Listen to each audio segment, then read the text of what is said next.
अस्सलामुअलैकुम all, I hope you people are fine.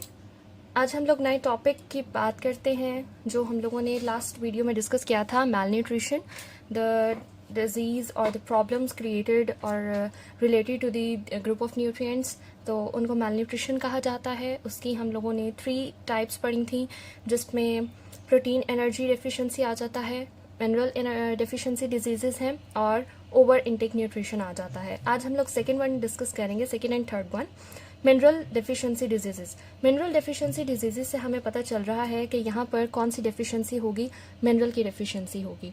तो जो भी डिजीज़ अकर होगी उसका रिजल्ट किसकी वजह से होगा, डेफिशिएंसी ऑफ मिनरल की वजह से, जो कि ह्यूमंस के अंदर बहुत रेयर होता है। इसकी 2 कंडीशंस हैं, 2 डिजीज़ेज़ हैं जो कि अकर हो सकती हैं डेफिशिएंसी ऑफ मिनरल की वजह से। तो यहाँ पर फर्स्ट वन है goitre and the second one is anaemia. Goitre जो है वो एक ऐसी कंडीशन है जो कि आयोडीन की इनसफिशेंट अमाउंट की वजह से अकर होती है हमारी बॉडीज़ में। हमारी नेक रीजन के अंदर एक ग्लैंड मौजूद है जिसको थायराइड ग्लैंड कहा जाता है।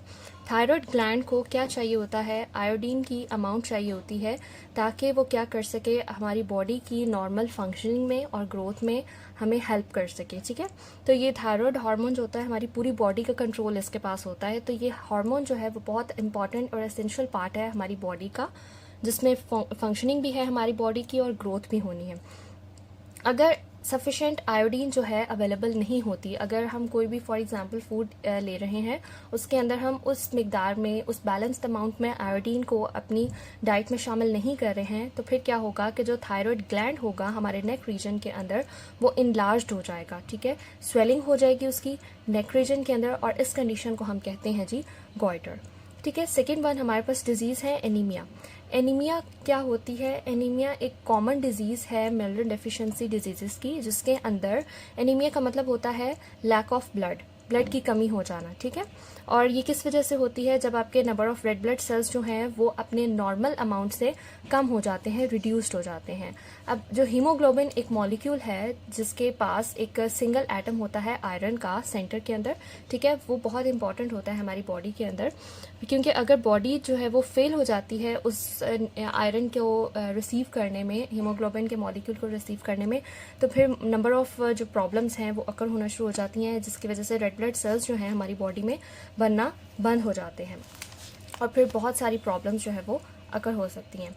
Haemoglobin molecules are formed not formed. फिर क्या होता है कि अगर हमारे पास आयरन का वो एटम हमें नहीं मिलता हीमोग्लोबिन के मॉलिक्यूल से, तो फिर क्या होता है कि हमारी बॉडी में हीमोग्लोबिन मॉलिक्यूल्स नहीं बनते हैं। उस केस में क्या होता है कि फंक्शनिंग जो होती है रेड ब्लड सेल्स की वो अच्छी नहीं रहती, और जो पेशेंट होता है वो बहुत ज़्यादा वीक होता जाता है, और shortage of oxygen supply of body cells. तो जो ब्लड है वो जब उसके पास डिफिशेंट होगी ऑक्सीजन की अमाउंट, तो बाकी जो बॉडी सेल्स हैं उनके पास भी ब्लड के थ्रू जो ऑक्सीजन की अमाउंट है वो भी नहीं जा सकेगी, और ब्लड जो पूरी बॉडी है वो डेफिशिएंट हो जाएगी ब्लड की। ठीक है, या ब्लड के अंदर जो ऑक्सीजन है उसकी डेफिशिएंट हो जाएगी, जिसको कहते हैं lack of blood, which is also known as anaemia, anaemic patient जिनको बोला जाता है। थर्ड एग्जाम्पल थी हमारी ओवर इनटेक ऑफ न्यूट्रिएंट्स, जिसको हम OIN भी कहते हैं।